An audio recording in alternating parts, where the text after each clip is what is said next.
চীনৰ মহাপ্ৰাচীৰৰ কথা আমি সকলোৱে জানো, কিন্তু জাপানতো যে এটি মহাপ্ৰাচীৰ নিৰ্মাণ কৰা হৈছে হি হয়তো বহুতে নাজানে। চীনৰ মহাপ্ৰাচীৰ নিৰ্মাণ কৰা হৈছিল বহিৰাগত শত্ৰুৰ হাতৰ পৰা চীনক ৰক্ষা কৰিবলৈ।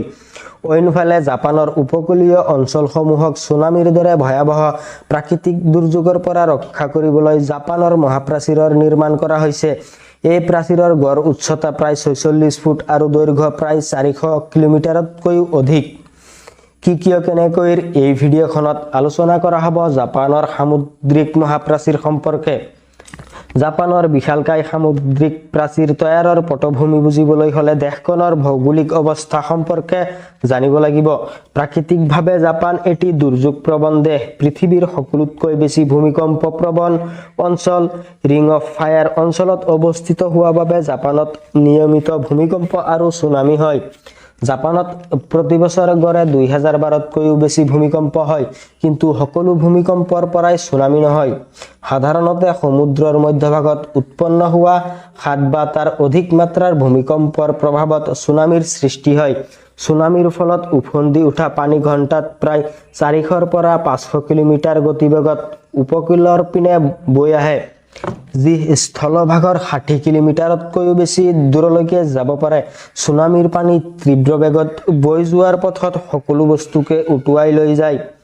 2011 চনৰ মাৰ্চ মাহত জাপানত ঘটে সকলোতকৈ ভয়াৱহ দুৰ্যোগ। প্ৰথম 9 মাত্ৰাৰ ভূমিকম্পৰ আঘাতত ঘৰবাৰী, বাটপথ, ব্ৰিজ, কালভাৰ্ট ভাঙি যায়। ইয়াৰ পিছতে বৈ আহে 50 ফুট উচ্চতাৰ ছুনামি, কিন্তু কিছু ঢৌ 130 ফুট উচ্চতালৈকে উঠি গৈছিল। 2011 চনৰ ছুনামিৰ আঘাতত ফুকুশ্বিমা পাৰমাণৱিক বিদ্যুৎ কেন্দ্ৰৰ দেৱাল ভাঙি ভয়াৱহ বিস্ফোৰণ ঘটে। ছুনামিৰ পানীৰ লগত পাৰমাণৱিক বিদ্যুৎ কেন্দ্ৰৰ তেজস্ক্ৰিয়তা চাৰিওদিশে বিয়পি পৰিছিল। সেই দুৰ্যোগত প্ৰাণ হেৰাইছে প্ৰায় 19,000তকৈও বেছি মানুহ আৰু লাখ লাখ মানুহে হেৰাইছে নিজৰ ঘৰবাৰী। ফুকুশ্বিমা দুৰ্ঘটনাৰ পিছত জাপান চৰকাৰ বিশাল এক প্ৰকল্প হাতত লয়। জাপানৰ উপকূল ৰেখাৰ ওচৰা-ওচৰিকৈ প্ৰায় 400 কিলোমিটাৰ দৈৰ্ঘ্যৰ সামুদ্ৰিক প্ৰাচীৰ নিৰ্মাণৰ প্ৰস্তাৱ গ্ৰহণ কৰা হয়। জাপানৰ মহাপ্ৰাচীৰৰ উচ্চতা সকলো অঞ্চলতে সমান নহয়। এই দেৱালখনৰ গড় উচ্চতা প্ৰায় 46 ফুট। সমুদ্ৰৰ পানীয়ে যাতে দেৱালখনৰ তলৰ পৰা দুৰ্বল কৰি দিব নোৱাৰে, সেইবাবে প্ৰাচীৰৰ ভেটি গঢ়ি তোলা হৈছে প্ৰায় 82 ফুট গভীৰৰ পৰা। মাথো সেয়ে নহয়, দেৱালখনক শক্তিশালী কৰিবলৈ পিছফালে প্ৰায় 130 ফুট বহল কংক্ৰিটৰ স্লাব বহুওৱা হৈছে। দীৰ্ঘ এই প্ৰাচীৰৰ মাজত বহু জলধাৰ বহুওৱা হৈছে। জাপানৰ বহুকেইটা নদী য'ত সমুদ্ৰৰ লগত সংযুক্ত হয় তাত জলধাৰসমূহ বহুওৱা হৈছে। ছুনামিৰ সময়ত গেটসমূহ বন্ধ কৰি দিয়া হ'ব। 2011 চনৰ ছুনামিৰ সময়ত কেইবাজনো ফায়াৰ ছাৰ্ভিচ কৰ্মী জলধাৰ বন্ধ কৰিবলৈ গৈ মৃত্যুবৰণ কৰিছে। পৰৱৰ্তী সময়ত যাতে এনে ধৰণৰ দুৰ্ঘটনা নঘটে, সেয়ে নতুন জলধাৰসমূহক ছেটেলাইটৰ সাহায্যত দূৰৰ পৰা বন্ধ কৰিবলৈ ব্যৱস্থা কৰা হৈছে। বিশাল এই প্ৰকল্প নিৰ্মাণ কৰিবলৈ প্ৰায় $13 বিলিয়ন খৰচ হৈছে, যি ভাৰতীয় মুদ্ৰাত প্ৰায় 96,783 কোটি 76,50,000 টকা। অতীতত এই ধৰণৰ প্ৰকল্প মাথো জাপানতে নহয়, পৃথিৱীৰ অইন ক'তো নিৰ্মাণ কৰা হোৱা নাই। বিভিন্ন অঞ্চলত হয়তো নিৰ্দিষ্ট চহৰ বা অঞ্চলক সুৰক্ষিত কৰিবলৈ সমুদ্ৰত প্ৰাচীৰ নিৰ্মাণ কৰা হৈছে, কিন্তু এই প্ৰথমবাৰৰ দৰে এটি বিস্তৃত অঞ্চলক প্ৰাকৃতিক দুৰ্যোগৰ হাতৰ পৰা ৰক্ষা কৰিবলৈ ইমান ডাঙৰ দেৱাল নিৰ্মাণ কৰা হৈছে। আনকি মানৱ বসতিহীন অঞ্চলতো এই প্ৰাচীৰ নিৰ্মাণ কৰা হৈছে। 2021 চনৰ মাজতে এই মহাপ্ৰাচীৰৰ কাম শেষ হ'ব গৈ আছে।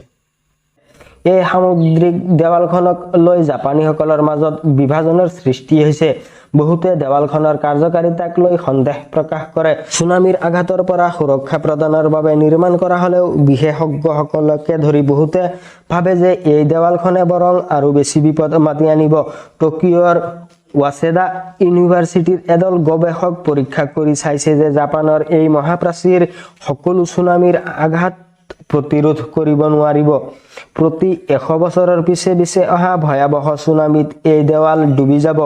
যিহেতু দেৱালসমূহ ছুনামি প্ৰতিৰোধত 100% কাৰ্যকৰী নহয়, সেয়ে এইসমূহক এনেদৰে নিৰ্মাণ কৰা হৈছে। যাতে এই প্ৰাচীৰ পানীত ডুবি গলেও অটুট থাকে আৰু সহজতে যাতে ভাঙি নপৰে। দেৱালসমূহ কমপক্ষে সুনামিৰ আঘাতৰ তীব্ৰতা কমাবলৈ সহায় কৰিব। সমালোচকসকলে কৈছে জাপানৰ জনবসতিৰ পৰা উপকূলীয় অঞ্চলসমূহক বিচ্ছিন্ন কৰি পেলোৱা হৈছে। উপকূলৰ জনগণৰ জীৱিকা বাধাগ্ৰস্ত হৈছে। তাৰ লগতে জাপানৰ সংস্কৃতি ধ্বংস কৰা হৈছে। ইমান ওখ দেৱালৰ বাবে স্থানীয় বাসিন্দাসকল এতিয়া আৰু সমুদ্ৰই চাব নোৱাৰে। প্ৰাচীৰৰ পক্ষত অৱস্থানকাৰীসকলৰ মতে প্ৰাকৃতিক সৌন্দৰ্য ৰক্ষা কৰাতকৈ মানুহৰ জীৱন ৰক্ষা কৰাটো বেছি গুৰুত্বপূৰ্ণ। বহুতে ভাবে ইমান টকা খৰচ কৰি প্ৰাচীৰ নিৰ্মাণ নকৰি দুৰ্যোগ ব্যৱস্থাপনা আৰু উন্নত কৰাটো উচিত আছিল আৰু উপকূলীয় চহৰসমূহক উচ্চভূমিত পুনৰ নিৰ্মাণ কৰিব পাৰিলে হয়। জাপানৰ মাছমৰীয়াসকল সমুদ্ৰৰ পাৰত জীৱন যাপন কৰিবলৈ পছন্দ কৰে।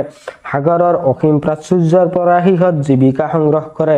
সমুদ্ৰই সিহঁতক বহু কিছু দিছে, সেয়ে বহুতে সাগৰৰ দুৰ্যোগক ভয় পাব নোখোজে। মাছমৰীয়াসকলে ভাবে সিহঁতক সাগৰৰ পৰা বিচ্ছিন্ন কৰি পেলোৱা হৈছে। আগত সিহঁত সাগৰৰ অৱস্থা চাই বতৰকে ধৰি সুনামিৰ আগমনৰ ধাৰণা কৰিব পাৰিছিল।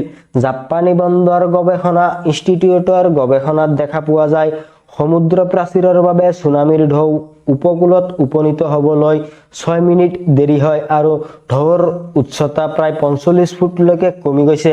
চৰকাৰৰ মতে এই প্ৰাচীৰৰ বাবে সুনামিৰ সময়ত মানুহ নিৰাপদে আশ্ৰয় গ্ৰহণ কৰাৰ বাবে আগতকৈ অলপ বেছি সময় পাব। ইয়াৰ ফলত বহু জীৱন ৰক্ষা পাব।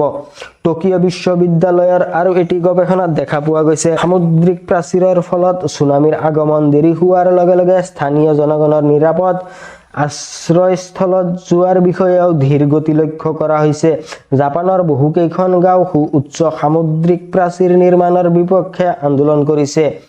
আকাহামা সেইসমূহ অঞ্চলৰ মাজত অন্যতম। ইয়াত প্ৰথম 45 ফুট উচ্চতাৰ দেৱাল নিৰ্মাণৰ কথা আছিল। পৰৱৰ্তী সময়ত সি 20 ফুট ওখকৈ নিৰ্মাণ কৰা হৈছে, যি অন্যান্য অঞ্চলৰ দেৱালৰ তুলনাত বহু চাপৰ। 2011 চনৰ সুনামিৰ তাণ্ডৱত এই গাঁও বিলীন হৈ যোৱাৰ পিছত গাঁৱৰ লোকসকল একেলগে ওখ স্থানত সিহঁতৰ বসতি আঁতৰাই লৈ গৈছে। ফলত সিহঁতৰ ওচৰত প্ৰায় অৰ্থহীন। জাপানত এনেধৰণৰ সামুদ্ৰিক প্ৰাচীৰ নিৰ্মাণৰ উদাহৰণ ইয়ে প্ৰথম নহয়। 30 বছৰ আগত জাপানৰ উত্তৰ অঞ্চলৰ কামাইশি চহৰত এটি সামুদ্ৰিক প্ৰাচীৰ নিৰ্মাণৰ কাম আৰম্ভ হৈছিল। 2009 চনত এই প্ৰাচীৰ নিৰ্মাণৰ কাম সম্পন্ন হৈছে। প্ৰাচীৰখনৰ উচ্চতা 20 ফুট আৰু দৈৰ্ঘ্য 2 কিলোমিটাৰ, কিন্তু ইয়াৰ গভীৰতা 206 ফুট।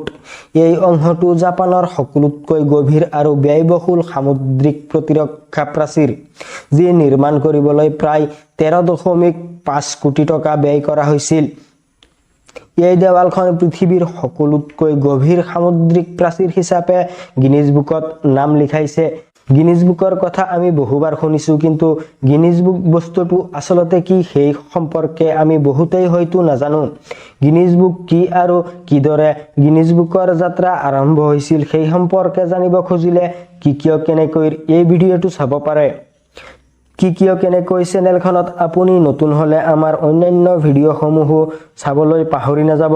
পৰৱৰ্তী ভিডিঅ' আপলোড হোৱাৰ লগে লগে চাব খুজিলে কিয় কেনেকৈ চেনেলটো ছাবস্ক্ৰাইব কৰি বেল আইকনটোত ক্লিক কৰক। ইয়াৰ বিষয়ে কোনো ধৰণৰ প্ৰশ্ন বা পৰামৰ্শ থাকিলে কমেণ্ট বক্সত কমেণ্ট কৰক।